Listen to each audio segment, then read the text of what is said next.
Caribe Radio nos proponemos ser la emisora online calificada para ser la mejor opción en comunicación para usted.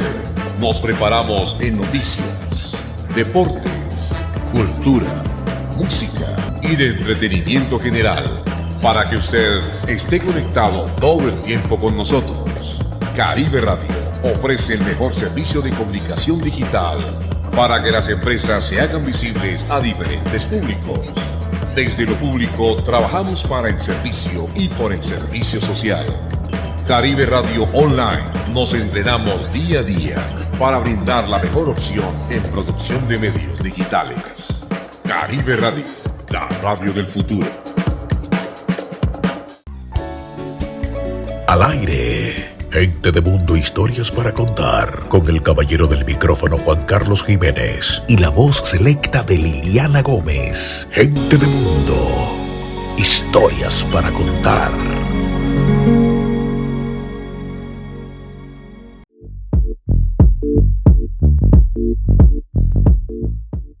Welcome to Conversations with Authors, where we discuss books and ideas and explore a variety of topics ranging from science to history and everything in between. This is a collaboration between Books Over Drinks and the Five Star Books. We had the pleasure of interviewing Dr. Heba Gowayed to discuss her book Refuge and to talk about the heartbreaking stories of Syrian refugee families who rely on resettlement and social welfare programs in countries like the US, Canada, and Germany to escape war and build new lives away from home. The book explains the importance of investing in these families and developing human capital, while providing the proper resources for upward mobility and a better quality of life. Dr. Gowayed is the Moorman Simon Assistant Professor of Sociology at Boston University. Her research examines the intersection between low-income families and the social services and immigration laws that are meant to support them, but that often fall short due to bureaucracy and social inequalities. We hope you enjoyed this conversation, and last but not least, thank you for watching and listening. Dr. Gowayed, it is a pleasure to have you with us today. It is so nice to be here, Jairo Maria, and thank you so much for having me. Fantastic. So let's start by giving our audience an idea of what the ordeal looks like for these families who are seeking resettlement and those who are seeking asylum, despite their experiences being very much shaped by the policies and the welfare systems at the destination countries. These families do share similarities early in their experience. So what seems to be being in a limbo while waiting to be handpicked at one of these countries of immediate refuge. So can you tell us a little bit about what do families have to endure to make it to a destination country? Sure. So the story of becoming a refugee, of becoming a legally designated refugee, is a story that begins with the injury of war or persecution.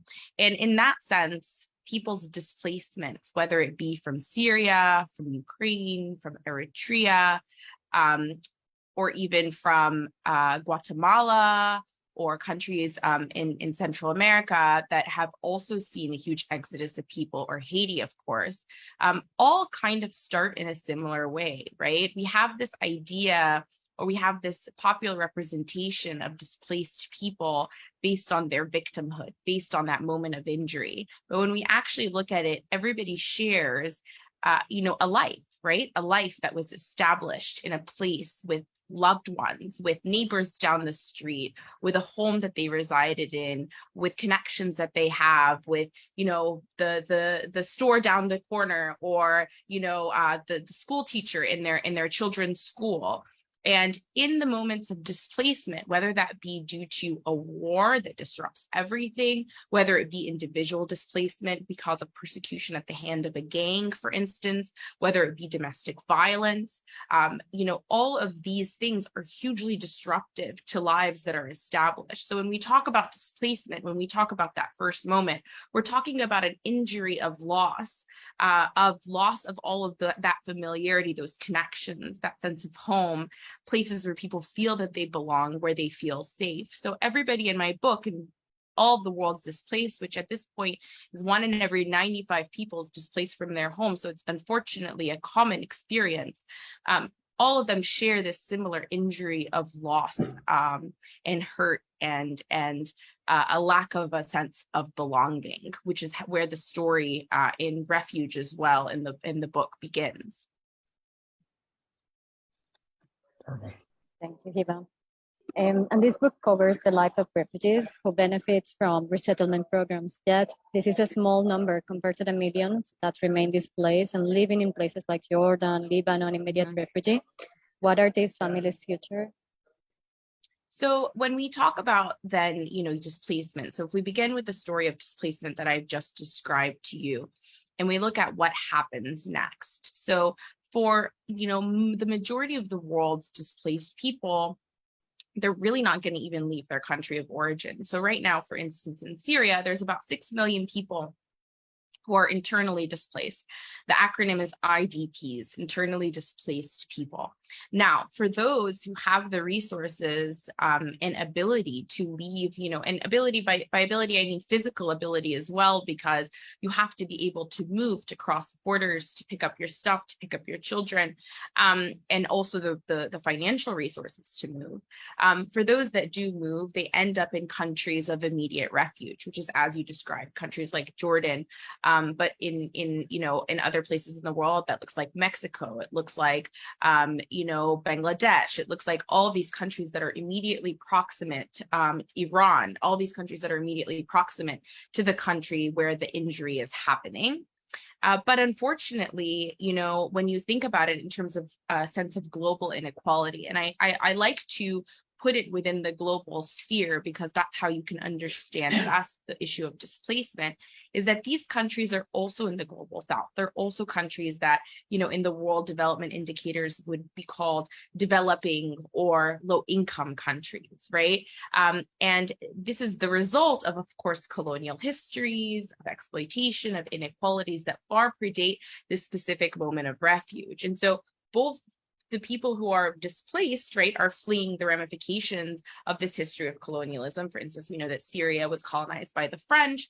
The factionalization within the country was in part of that French colonialization, right? So they're fleeing that injury, but they're also going to countries whose borders were arbitrarily drawn, whose infrastructure is not as strong, who are paying off IMF loans, right? Who are all have the same story of the same exact colonial and post-colonial. And for those of you listening on audio, there were definitely air quotes there, countries. And so, in situation. And so what we're seeing is people who've experienced this loss going to countries that don't have the strength of infrastructure to really support them, but also, who have their own politicians who use these newly arrived refugees as ways to sort of garner political support, right? To say, these are interlopers. I am pro Lebanese.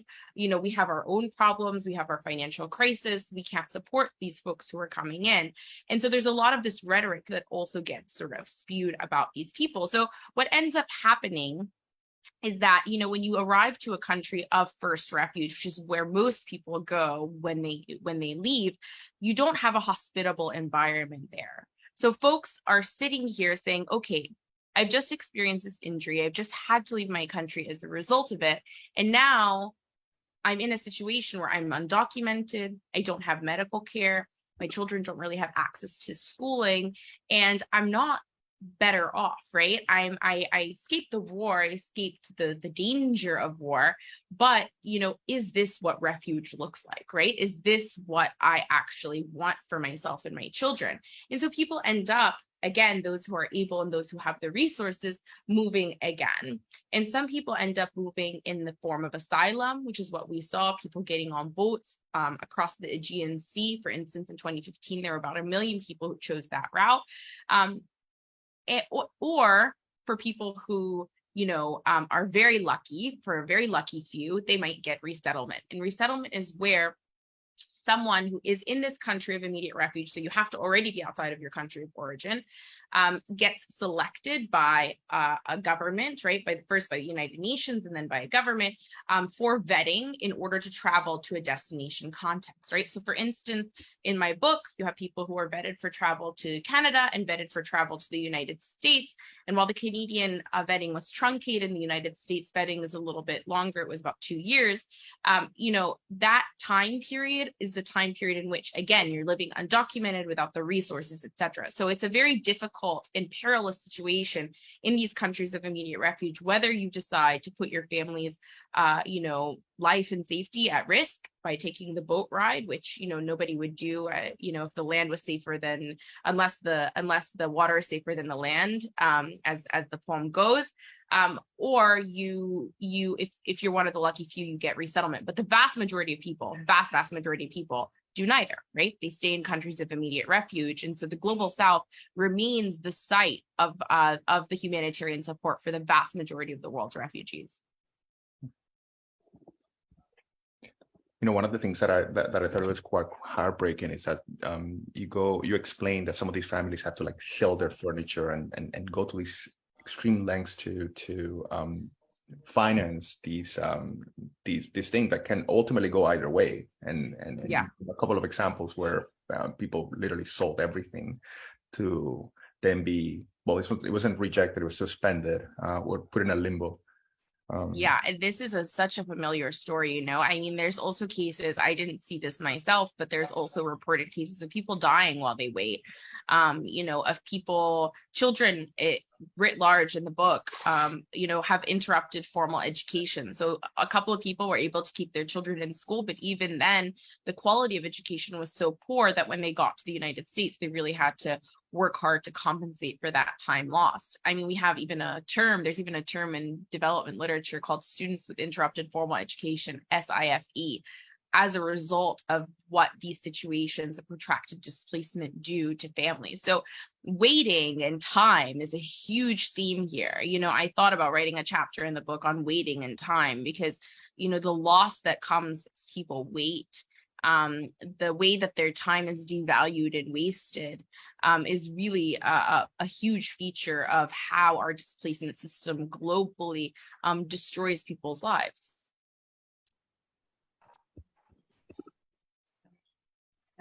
The book is so effective at comparing almost like side by side the profound effects of this welfare systems and refugee assistance programs have in the United States, Canada, and Germany. Can you please tell us a bit more about the difference and the impact in the lives of these refugees, and like why you have chosen these three countries in particular? Sure. So, Refuge tells a story of people who, want more, but people who were mostly middle-class people. So the story begins with people having businesses in Syria. Some were carpenters, some were electricians, some were plumbers. I had a nurse in the sample. There were people who, as I said before, had full sort of lives. And there were people who were successful to an extent because and as I previously described, you have to have that money, you have to have that ability to get from place A to place B. So they were mostly middle-class people.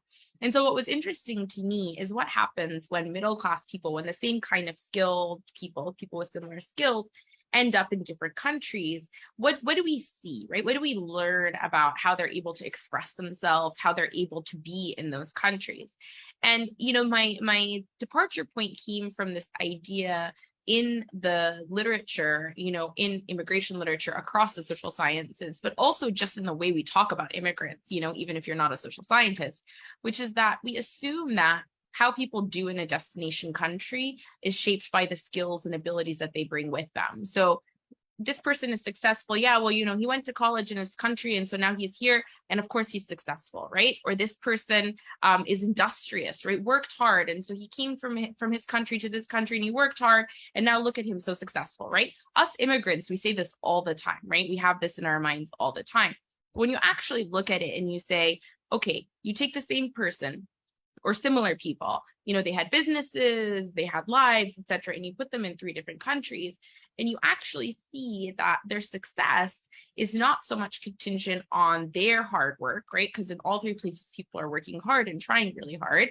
It's more contingent on how they're being received. So I might come, for instance, with, a college education, but if my college education isn't recognized by the destination country, right? If it isn't seen as being relevant, then what does it actually mean? Okay, so that's one of the mechanisms that I identify in the book, which is recognition, seeing people's abilities and credentials.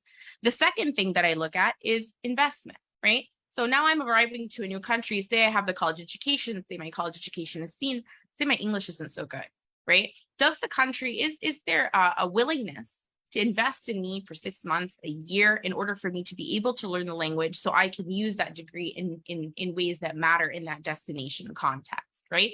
And so these are my two mechanisms of interest: recognition and investment.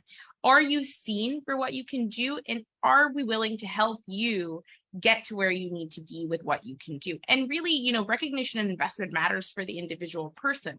You know, the thing that I say sort of at the end of my academic talks is, imagine, you know, to a room full of people with PhDs, right? Imagine you arrive to a new country and everything you've done with your life, nobody cares, right? It's all disappeared. It all doesn't matter. It's a hugely emotionally traumatizing, forget the finances, right? It would be hugely emotionally traumatizing to not be able to be recognized for what it is that you've done, right? And so when we think about these things, you know, the subtitle of the book is human capital. It, you know, it refers to human potential, right? And the theory that I advance in the book is one of human capital, how people's human capitals are structured and expressed. And human capital we typically think of as, you know, skills and abilities that have economic returns, right? It's an idea that we take from the economists directly. But when you think about it this way, when you think about the expression, when you think about it as produced in context, it really, you know, and this is the argument that I make in the book, it really doesn't comport with this economic meaning, right? Instead, it becomes, what are you able to do? Are you able to express yourself? Are you able to be a full human being? Are you able to feel like you belong, feel like you're seen, feel like you matter? And so that's a huge part of this as well. And what I find is that, you know, in the United States, we have a system where, because our social welfare system has been completely dismantled, and this has to do with anti-Black racism. You know, Sibel Fox wrote an excellent book on this that I encourage everybody to read. And so, you know, this idea that if you need support in the United States, is because you did something wrong. And that's how our entire welfare system is designed. It means that we're not giving support to people who are arriving, you know, even though we're selecting them based on their trauma and for their humanitarian need. When they arrive to the United States, they receive very little support. So here there's a lack of investment. In Germany, by contrast, there's a lot of investment. They have a very strong social welfare system. It's very robust, but there's very little recognition, because in order to work within the German system, in order to be seen within the German system, you have to have a German credential. In Canada, you have kind of the middle. So sorry, one of my respondents for Germany said it was a German system for Germans, which is sort of a synopsis there.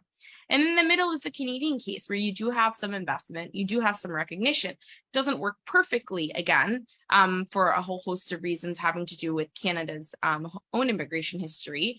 But you do have both. And part of that too is because Canada has a very, very restricted immigration system. So as somebody said once, Canada's welcome mat is surrounded by a bed of nails, right? There's very little undocumented immigration. Visas are very limited. There's a third country agreement with the United States, which allows Canada to push people back. So you have this idea of Canada being like this wonderful immigrant destination, and it can be, you know, for people who are let in, but most people are not.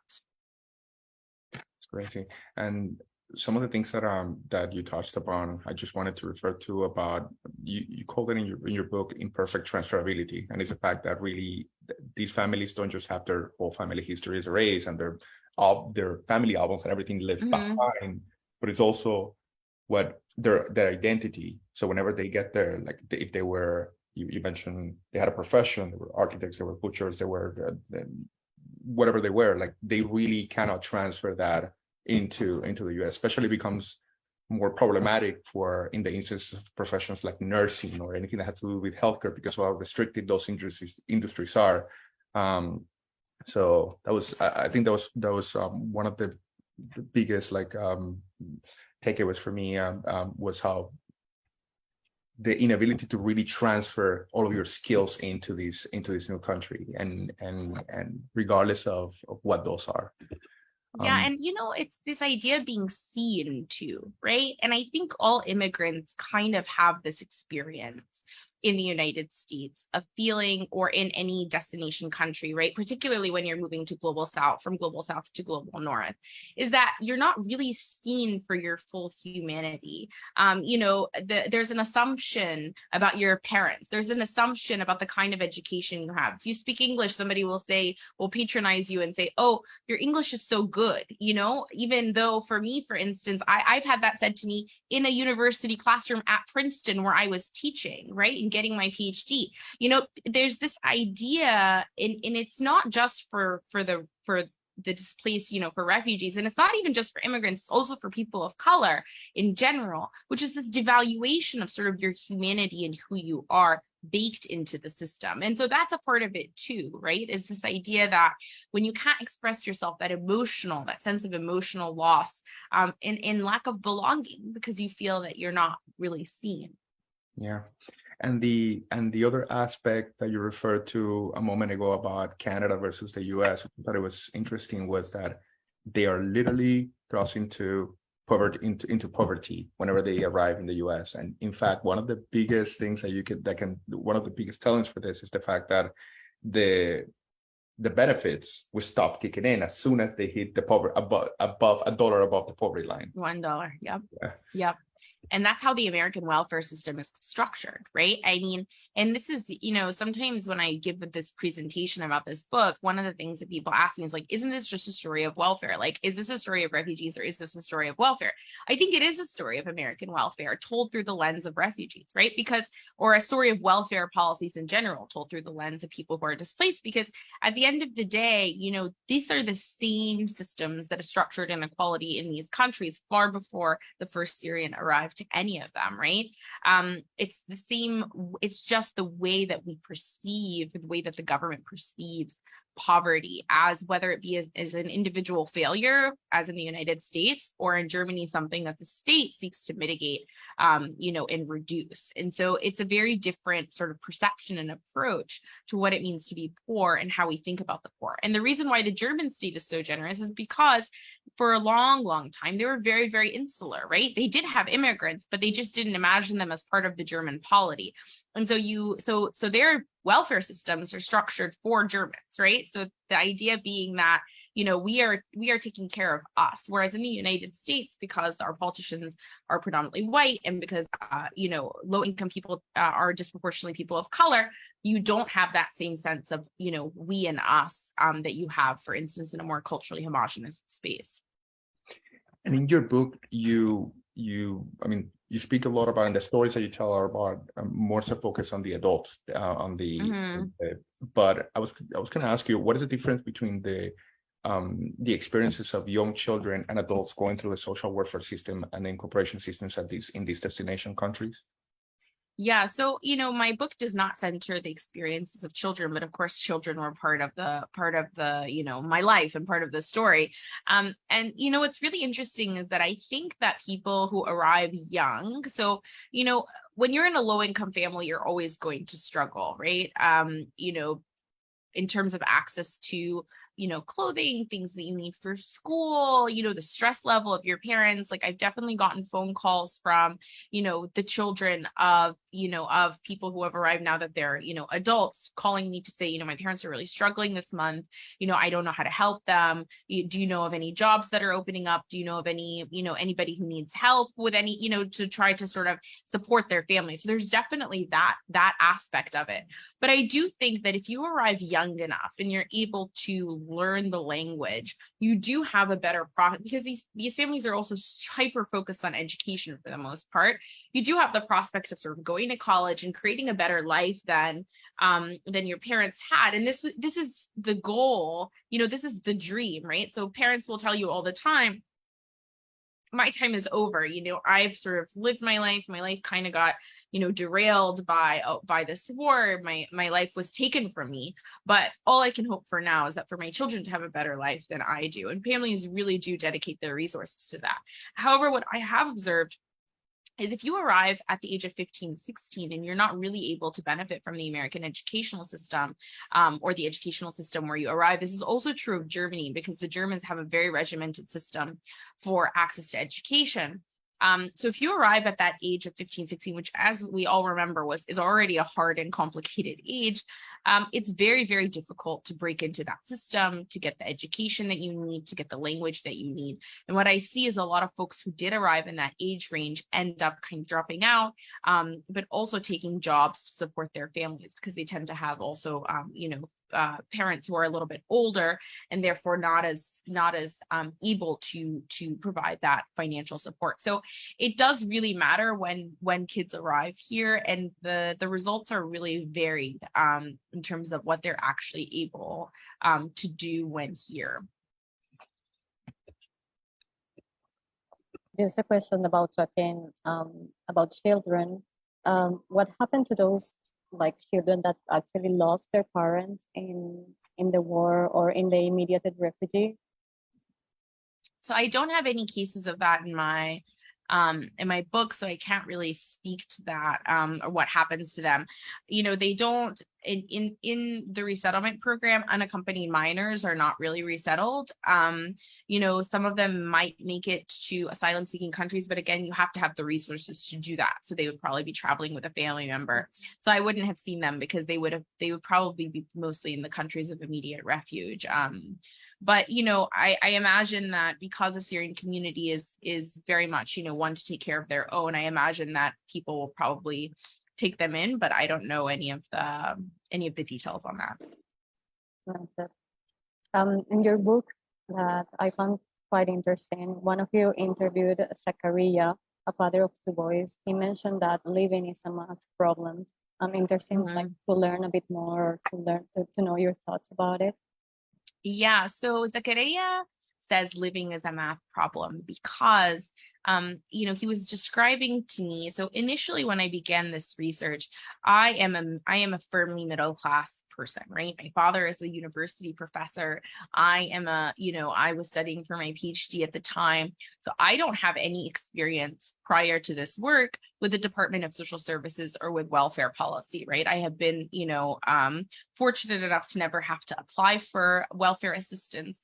And therefore, I did not understand until I began this work how complicated and cruel, actually, the American welfare system is. So in what he was saying there, Zachariah in Syria was an artisan. He was a tailor. And in Syria, he worked he worked as a tailor. He sold his goods. He sold his services. He got money. He was able to buy things for his family. They had a little farmland because they lived outside of Aleppo. And they were able to just, they worked and they fed themselves and it was fine, right?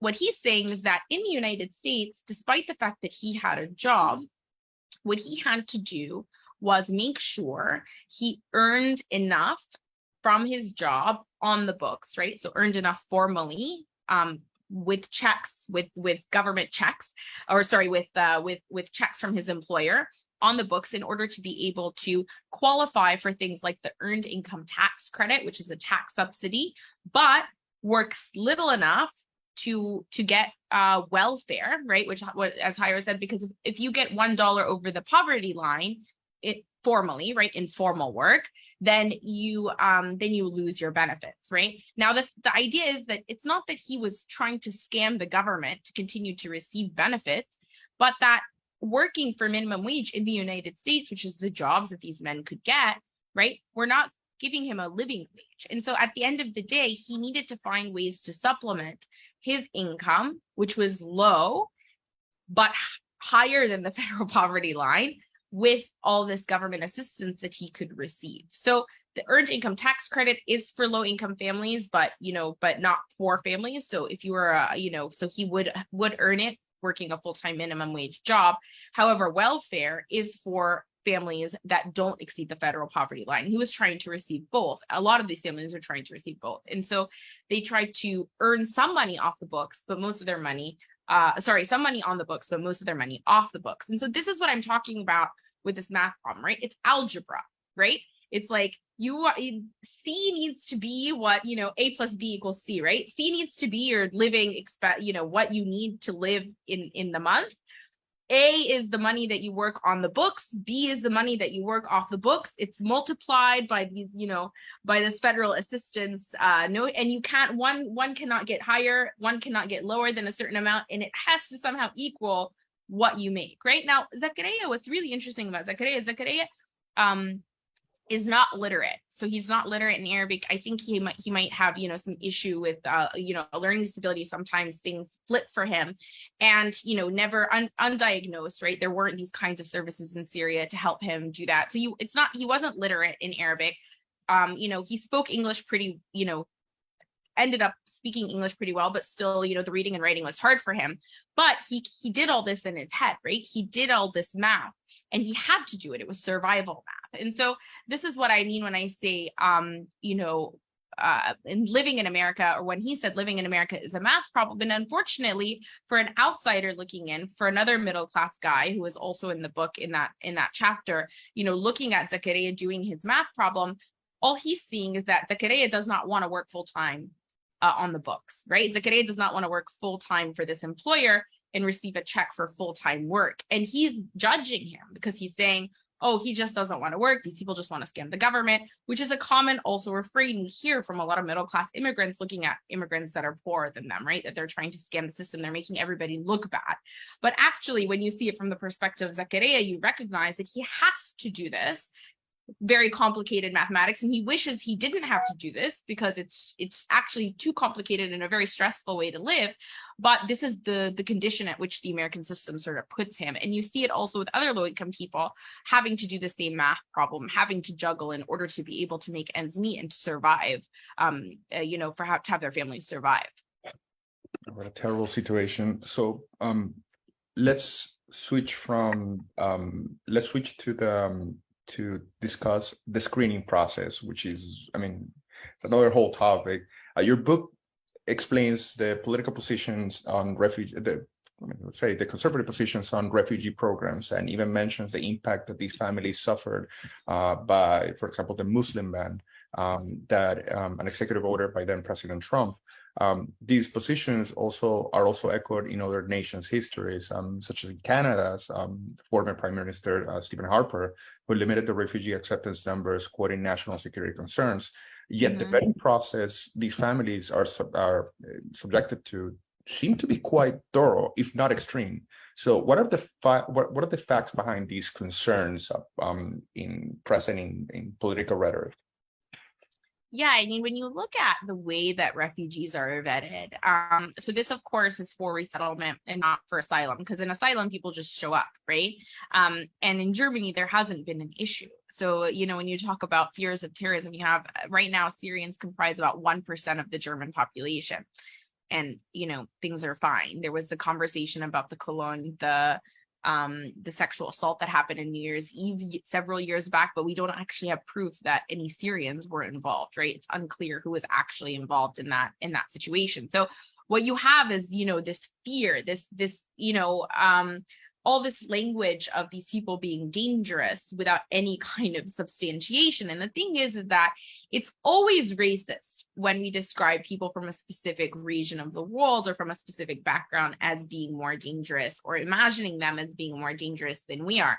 And the evidence for this comes with why we have this vetting program in the first place, right? So we don't get this vetting program, we don't get this intense vetting of refugees until the 1950s in the United States.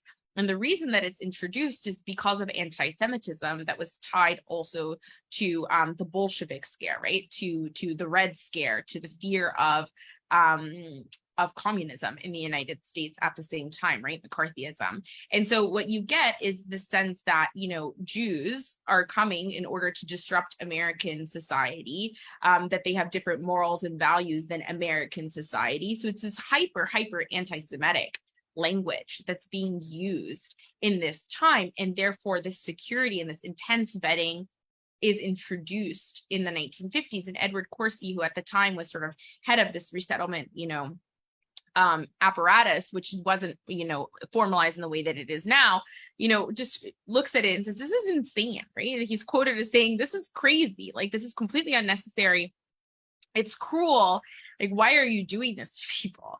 But that stuck.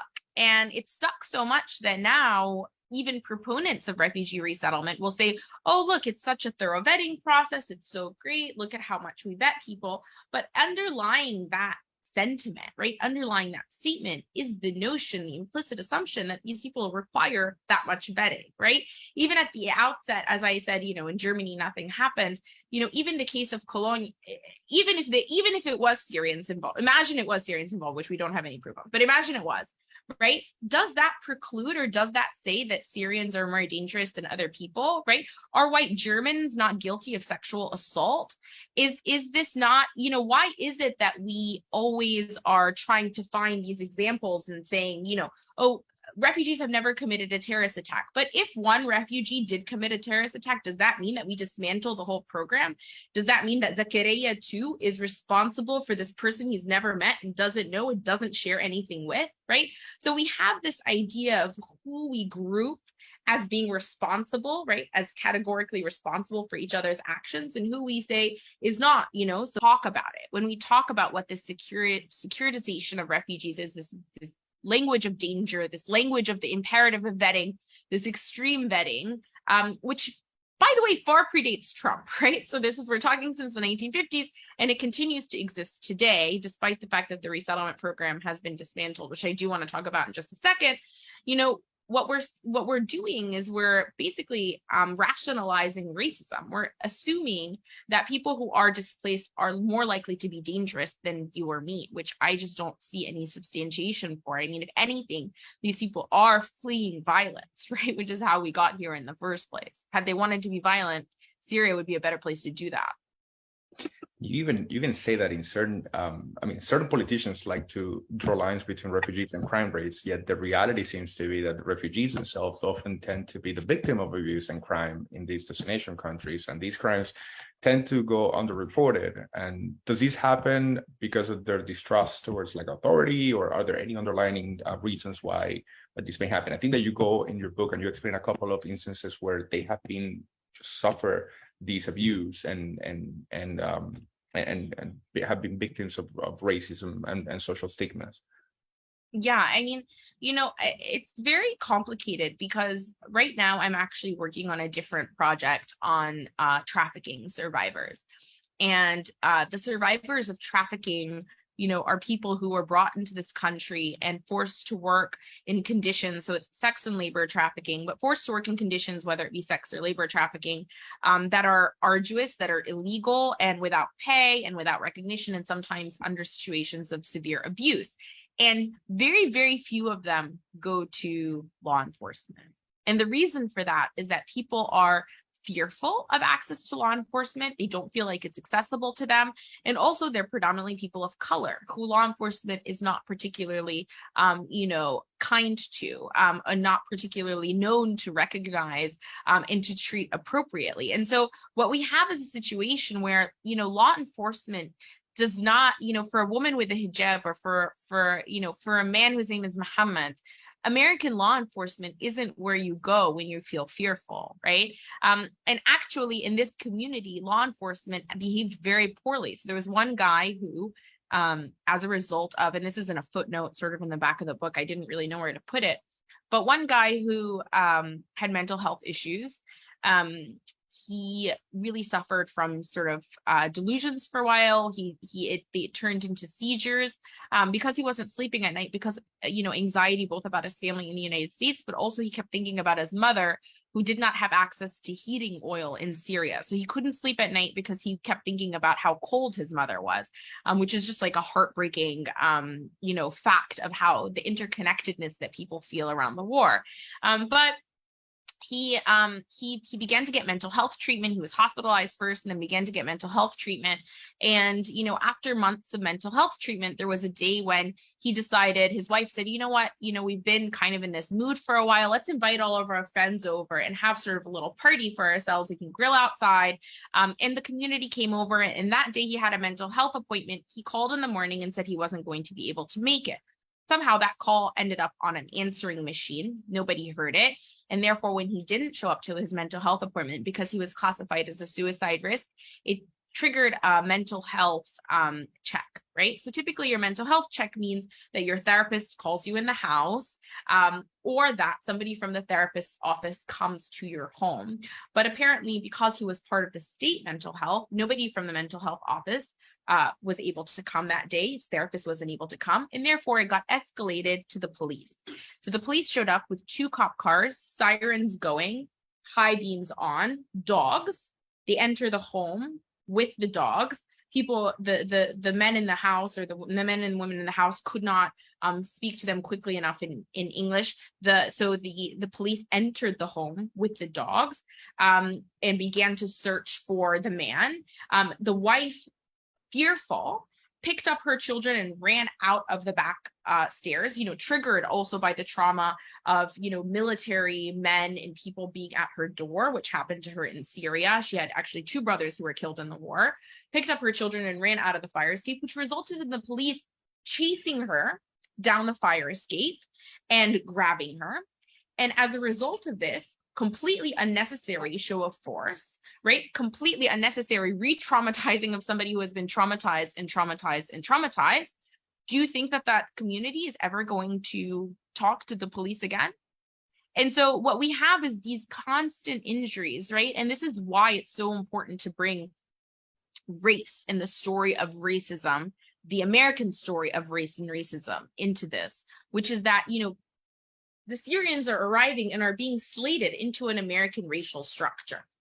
And people who have been previously, who are minoritized, right, who are deemed to be non-white, who are, racialized as being dangerous, etc., as the Trump rhetoric clearly showed, but this, of course, preceded the Trump rhetoric, are not going to find respite in the American enforcement system, right? So that's why you have these hate crimes, but you don't really have a lot of access to police because it's not a safe space.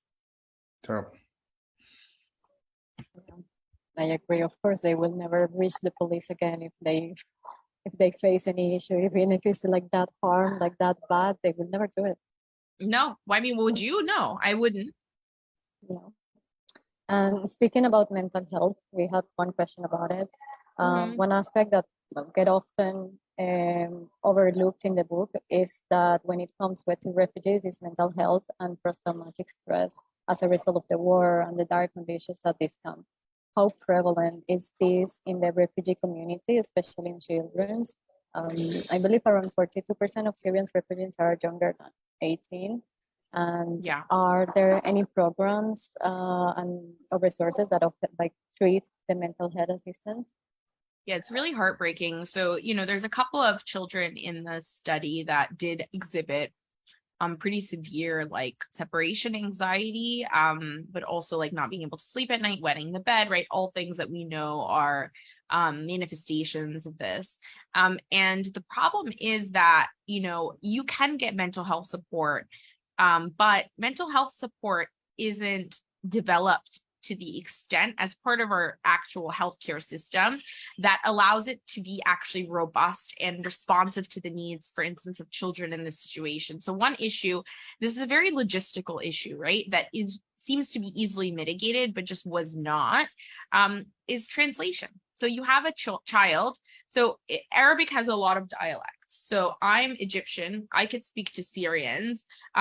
Me and Syrian adults can speak fine. Sometimes there's words, they'll say something, I'll be like, I didn't understand you. They'll describe it to me. I'll be able to understand. So it's kind of like Spanish, right? Different countries have different dialects, but kind of like with Spanish, if you are an adult, say you're a Chilean adult, and you're speaking to a Cuban child, they don't have the language capital to be able to fully understand all of the words that you say because of the accent, but also because you might be using different kinds of, phrases. So us adults, we can manage it, but for children, it's very complicated.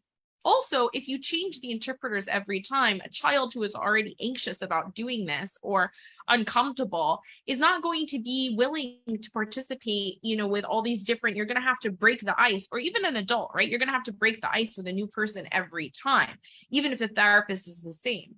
And so, this issue of the consistency of interpretation and also getting the dialect exactly right was a huge concern. So for a while, I was trying to help my friend's daughter needed this therapy because, one of the people in the book's daughter needed this therapy. And so for a while I was trying to help interpret, the therapy sessions. Interpreting therapy sessions is hugely emotionally taxing, but also because I have the Egyptian dialect, it was too far for the child, even though in my mind I was trying to speak in Syrian. I didn't grow up there, so I didn't know I don't know all the turns of phrase. So it was very hard for this child. But it was just a question of consistency and actually having the support. And, across countries, people really complained that the mental health care just was not robust enough, neither to adult nor children's needs. Referring to human capital in your book, you mentioned that, and I quote, you mentioned that it is less the value of a person and more on how the person is valued. The formation of human capital is constrained by the inequalities such as race, gender, and class at the destination countries, which limit both their ability to acquire new skills or credentials and the ability to actually apply them into a labor market. One of them is mainly the responsibility of the government in offering those the access to those resources, but the other one is a result of the social stigmas and discriminations ingrained in our society. So how do you mitigate the latter? Or how? I mean, I know it's probably like a tough broad question, but how do we mitigate something that is so ingrained in our society as the social stigmas and racial divides? Yeah, I mean, I don't know how to solve racism. I wouldn't be, I think I wouldn't be here.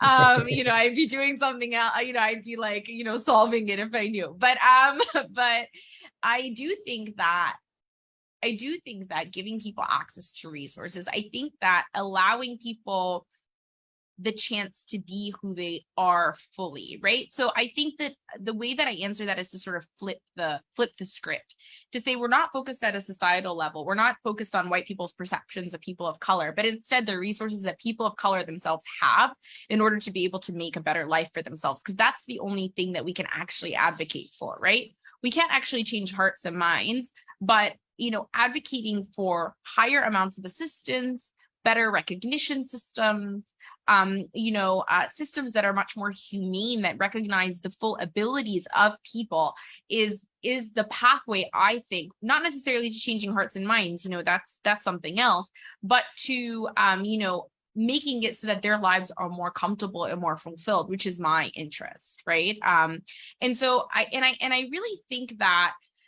as we talk about this, something that, that I do emphasize is that this benefits everybody. If you truly believe that people are human beings that have potential to be as great as anybody else, right? That have, the ability to do what you and I do on a day-to-day basis, then what we're losing by not allowing them to do that is a loss not only to them, but to all of us, right? Because it's a societal loss. Like imagine, and this idea came to me when I was teaching at a prison when I was a grad student, Rahway State Penitentiary, which is outside of Princeton.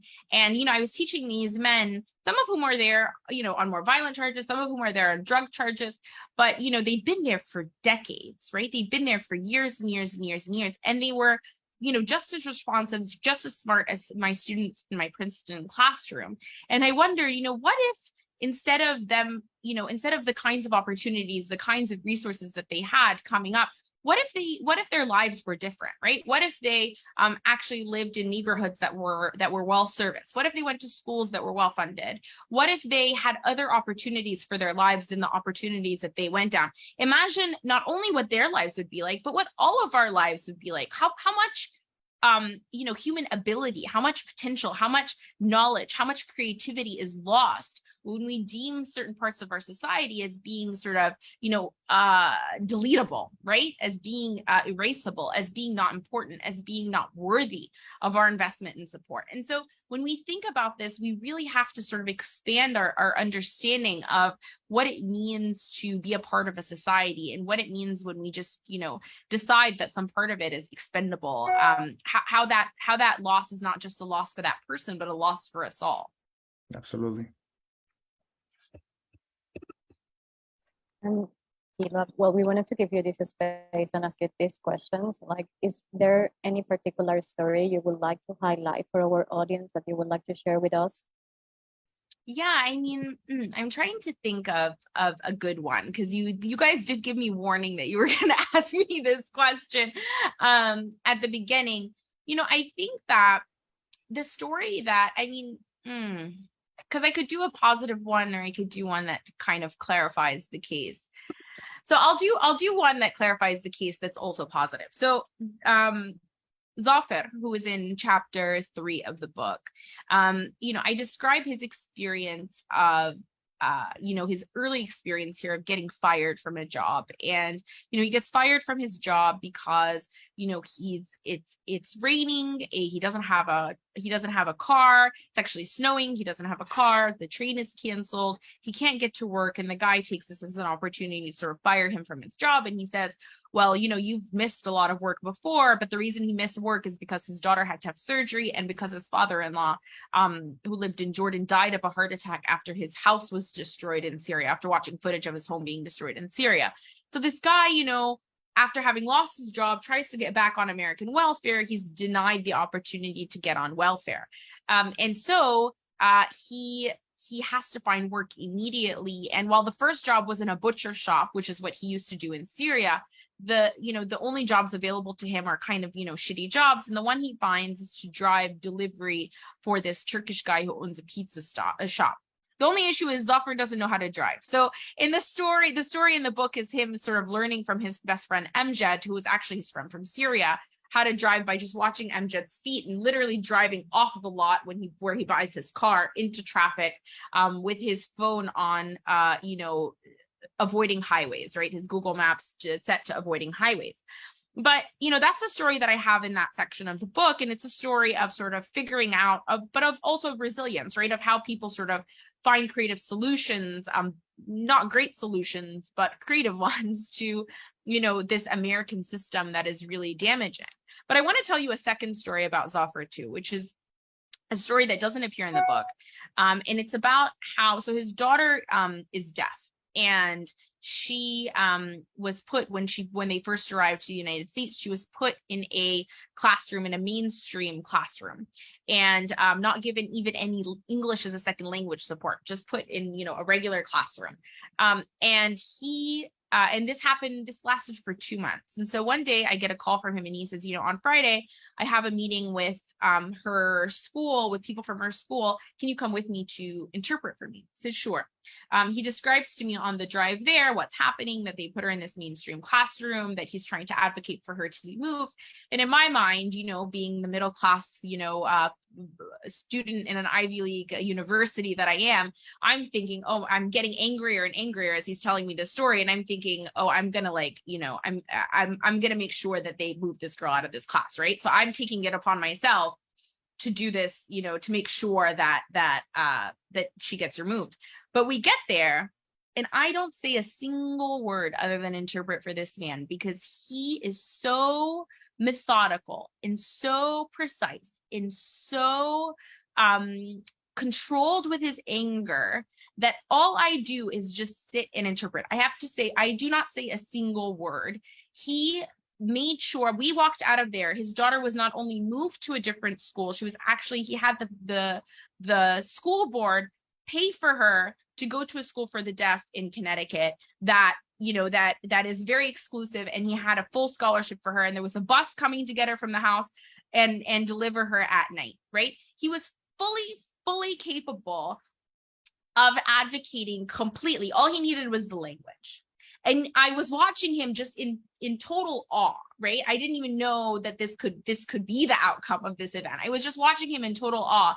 And I think it reflects, right? I think this story tells of, what the actual potential, what the actual possibilities, capabilities are of people if they're given the chance, right? And so this man, who is so capable, so, like a lawyer with his advocacy for his daughter, right, is also driving, a car, trying to avoid the highways to deliver pizzas on a day-to-day basis, right? And there's nothing wrong with delivering pizzas. There's nothing wrong with that work. He was paid poorly for it, which is wrong, right? He had to work it off the books, which is wrong. He had to work it in order to get welfare, which is wrong. But also, you have to reflect on, what else could this man be doing with his time, right?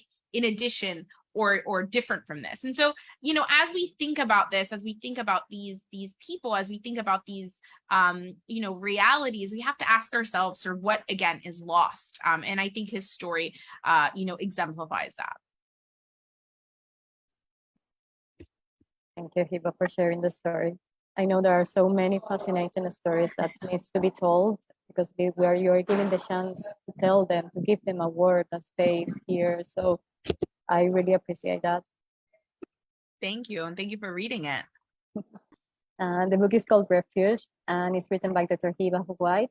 It was a pleasure speaking with you today, and thank you for joining us, and we look forward to having you back. Thank you. Thank you so much for having me, everybody. And thank you for listening. You know, feel free to reach out if this book speaks to you in any way. Thank you all so much. Thank you. Thank you.